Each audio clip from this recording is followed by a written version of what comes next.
बिस्मिल्लाहिर्रहमानिर्रहीम। अस्सलाम वालेकुम। मैं हूं आपका मेज़बान आकिल हुसैन बाकरी। नाज़रीन, पाकिस्तान तहरीक इंसाफ की जानिब से जो इमरान खान की सेहत को लेकर तशवीश का इजहार किया जा रहा था, उस पर अब से कुछ देर पहले एक बहुत बड़ी खबर सामने आ चुकी है कि पाकिस्तान तहरीक इंसाफ के बानी चेयरमैन इमरान खान के साथ बैरिस्टर गौहर की मुलाकात की यकीन दहानी करवाई जा चुकी है। इसकी तफसीलात आपके सामने रखेंगे। और इसके अलावा आज मौलाना फजल रहमान ने भी आईनी तरमीम के मामले को लेकर एक बहुत बड़ी खुशखबरी उन्होंने सुनाई है। और शंघाई ताउन तंजीम के इजलास की तैयारियां भी उरूज पर पहुंच चुकी है। सरबराहान ममलिकत जो हैं वो इस्लामाबाद पहुंचना शुरू हो चुके हैं और इस वक्त इस्लामाबाद में काफ़ी गेमा गेमी है, सिक्योरिटी सख्त की गई है। इसकी भी तफसीलात आपके सामने रखेंगे। अगर आप लोगों ने अभी तक हमारे चैनल को सब्सक्राइब नहीं किया है तो हमारे चैनल को ज़रूर सब्सक्राइब करें और बेल आइकन क्लिक करके हमारे फेसबुक पेज को भी ज़रूर आप लोगों ने फॉलो करना है। नाजरीन, सबसे पहले आप लोगों को बताते चलें कि पाकिस्तान तहरीक इंसाफ के बानी चेयरमैन इमरान खान के साथ मुलाकात न करवाने पर 3 अक्टूबर के बाद अब तक मुलाकात नहीं हुई थी। पाकिस्तान तहरीक इंसाफ की जानिब से कहा गया कि हम 15 अक्टूबर को इस्लामाबाद डी चौक में एक एहतजाजी मुजाहरा करेंगे, जिसके बाद हुकूमत की नींदें हराम हो गई और हुकूमत ने हर मुमकिन कोशिश की कि किसी तरीके से ये मामला जो है वो हल हो सके और शंघाई ताउन तंजीम की जो इजलास है वो आराम से गुजर जाए, यानी 15-16 जो तारीख है ये आराम से गुजर जाए, ताकि उसके बाद तहरीक इंसाफ अगर एहतजाज करना चाहती है तो उसी तरीके से फिर अगले मामलात को लेकर हुकूमत अपनी स्ट्रेटजी जो है वो तैयार भी कर सके। अब से कुछ देर पहले ये खबर सामने आ चुकी है कि बैरिस्टर गौहर के साथ मोहसिन नकवी की वजीर दाखिला की बाकायदा टेलीफोनिक गुफ्तगू हो चुकी है और उन्होंने कहा है ज़राइक़ के मुताबिक बैरिस्टर गौहर की ये गुफ्तगू रात को हो गई थी और फिर यकीन दहानी करवाई है बैरिस्टर गौहर को कि वो इमरान खान से ज़रूर उनकी मुलाकात करवाएंगे। और आज दिन के वक्त जब मैं ये वीलॉग रिकॉर्ड करवा रहा हूँ तो बताया गया है कि आज मुलाकात मुतवक्के है। ये मुलाकात शाम से पहले पहले ये मुलाकात होगी। अब ये ज़राइक़ का दावा है और पाकिस्तान तहरीक इंसाफ भी काफ़ी मुतमईन नज़र आ रही है कि बैरिस्टर गौहर की मुलाकात इमरान खान के साथ करवाई जा रही है। अब ये मुलाकात की दो वजूहात हैं। एक तो पाकिस्तान तहरीक इंसाफ ये चाहती है कि अडियाला जेल से जो खबरें मौसूल हो रही हैं उस पर एक दफ़ा वाज़ेह हो और फिर चीज़ें जो हैं वो क्लियर हो सकें। और साथ साथ तहरीक इंसाफ ये चाहती है कि इमरान खान से ज़रूर एक बार फिर दोबारा ये पूछा जाए कि ये एहतजाजी मुजाहरों का सिलसिला आगे जारी रखना है या बिलखुसूस ये 15-16 तारीख को क्या करना है और एहतजाजी मुजाहरों में किस तरह शिद्दत लानी है, क्योंकि तहरीक इंसाफ के 2 ग्रुप्स बन चुके हैं। एक ग्रुप कहता है कि फिलहाल एहतजाज नहीं करना चाहिए, एक ग्रुप कहता है एहतजाज होना चाहिए और शिद्दत के साथ होना चाहिए। और इस मामले को लेकर तहरीक इंसाफ खुद 2 ग्रुपों में डिवाइड होकर एक दूसरे के साथ बाकायदा तलख कलामी तक वो पहुंच चुके हैं।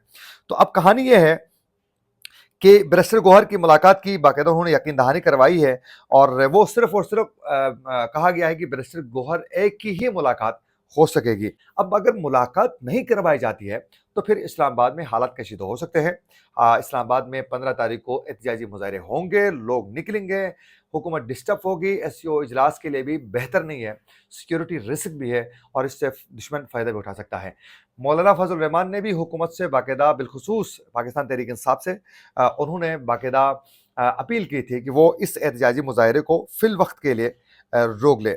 जहाँ तक बात है इस वक्त आईनी तरमीम का मामला है तो इस वक्त मौलाना फजल रहमान की जानिब से आईनी तरमीम में सख्त मौक़िफ़ अपनाने की वजह से ही हुकूमत ये आईनी तरमीम पर जो है हट दरमी पर रहने की पोजीशन में नहीं रही और यूँ जो हुकूमत जो है एक अजीब व गरीब किस्म की कानून साजी के ज़रिए जो है बाकायदा आईनी तरमीम के ज़रिए जो है चीज़ें मुसलत करना चाह रही थी, उससे पीछे काफ़ी हट चुकी है।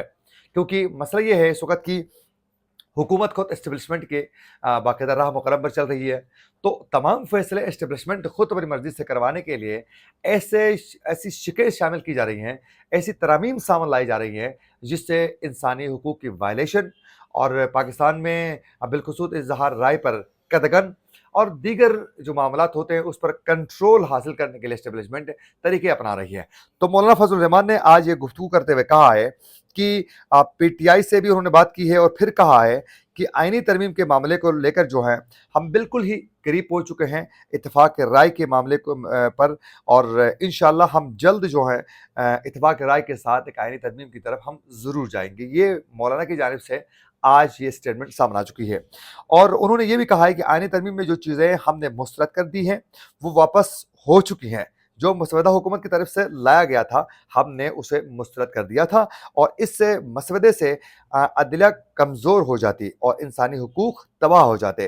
ताहम मसवदे में काफ़ी हम आहंगी हो चुकी है, यानी काफ़ी चीज़ें उसमें मैच्योर होने के बाद जो है बेहतर हो चुकी है। और फिर मौलाना फजल रहमान की जानिब से ये भी कहा गया है कि असेंबली में इसलिए नहीं कि अवाम के मुफाद के खिलाफ कानून पास करें। बिलावल भुट्टो और नवाज शरीफ और पीटीआई की क़यादत से मुलाकात करूँगा और 18वीं तरमीम में भी ह हमें 9 महीने लग गए थे। आज क्या मसला है कि जो हम हर चीज़ जल्दबाज़ी के साथ मुसलत करने की कोशिश कर रहे हैं। हम इत्तेफ़ाक के राय के करीब पहुँच चुके हैं और फिर उन्होंने कहा कि शंघाई ताउन तंज़ीम के इजलास तक नताइज मुलतवी कर दें। पहले भी मुज़ाहरे के नताइज अच्छे नहीं निकले हैं। अब तो वैसे भी शंघाई ताउन तंज़ीम का इजलास होगा 15-16 को, उसके बाद ये मामलात आगे बढ़ेंगे, तो ये सूरत हाल है। अच्छा, कुछ और खबरें नाज़रीन ये है कि शंघाई ताउन तंज़ीम के इजलास के लिए इस वक़्त शिरकत करने के लिए भी और पाकिस्तान के साथ तिजारती मामलात को आगे बढ़ाने के लिए भी चीनी वज़ीर-ए-आज़म पाकिस्तान पहुँच चुके हैं और शहबाज शरीफ ने उनका इस्तकबाल कर चुका है। अब इनकी मुलाकात 2 हिस्सों में डिवाइड होगी। एक शंघाई ताउन तंज़ीम के इजलास में शिरकत और दीगर मामलात और उसके अलावा एक जो हिस्सा होगा वो पाकिस्तान में तिजारती मामलात को आगे बढ़ाने के लिए सीपेक के नेक्स्ट जो प्रोजेक्ट है, नेक्स्ट जो लेवल है उस पर काम करने के हवाले से बातचीत होगी। और ये भी बताया जा रहा है कि हुकूमत आइंदा 5 सालों में 24 इदारों में वो नजकारी करना चाह रही है और इसके साथ-साथ जमात इस्लामी की जानिब से कहा गया है कि अगले चीफ जस्टिस की हलफबर्दारी तक आईनी तरमीम मौखर करने का उन्होंने मुतालबा किया है। और इंटरनेशनल एक खबर नाज़रीन ये सामने आ चुकी है कि कल हिज़्बुल्लाह की जानिब से रात को जो 7 अक्टूबर 2023 के बाद सबसे बड़ा जो हमला हिज़्बुल्लाह ने रात को किया था, जिसमें 70 से ज़ायद इस्राएली फ़ौजी ज़ख्मी हो चुके हैं और मरने की तादाद भी बहुत ज़्यादा थी। 4 बताया जा रहा था कि 4 फ़ौजी जो हैं वो हलाक हो चुके हैं, लेकिन अब तादाद जो है वो बढ़ चुकी है मज़ीद इसमें। और इसके बाद जो है बाकायदा इस्राएली ये फ़ौज की जानिब से, उनकी हुकूमत की जानिब से बाकायदा ये बताया जा रहा है कि इस्राइल ईरानी फ़ौजी और एनर्जी तनसीबात को निशाना बनाएगा। ये बाकायदा फैसला उनकी जानिब से इस वक़्त हो चुका है और जवाबी हमले रोकने की हिकमत अमली भी बाकायदा तैयार की जा चुकी है। तो आने वाले दिनों में ईरान के ऊपर अगर बड़ा हमला होता है तो फिर उसके नताइज भी पूरी दुनिया को भुगतने पड़ेंगे, क्योंकि ईरान की जो मिलिट्री है उनकी जानिब से एक ट्वीट सामने आ चुका था आज, जिसमें उन्होंने एक साइकिल की तस्वीर पेश करके उन्होंने बाकायदा ट्वीट किया था। ये लिखा गया था कि पाकिस्तान, उन्होंने कहा था कि इससे पहले दुनिया में जब पे कोई और टेक्नोलॉजी नहीं थी तो साइकिल उस वक़्त की सबसे फास्टेस्ट जो है वो एक टेक्नोलॉजी समझी जाती थी बाकायदा एक जगह से दूसरी जगह जाने के लिए। तो कहा है कि उस दौर में दोबारा दुनिया जा सकती है। ये ईरान की जानिब से वाज़ेह किया गया है। ये ना समझिए कि हमारे तनसीबात को निशाना बनाएँ और हम खामोश रहें। ये थी वो अपडेट जो हम आप तक पहुँचाना चाह रहे थे। इसी के साथ अपने मेज़बान आकिल हुसैन को दीजिए इजाज़त। अल्लाह निगहबान।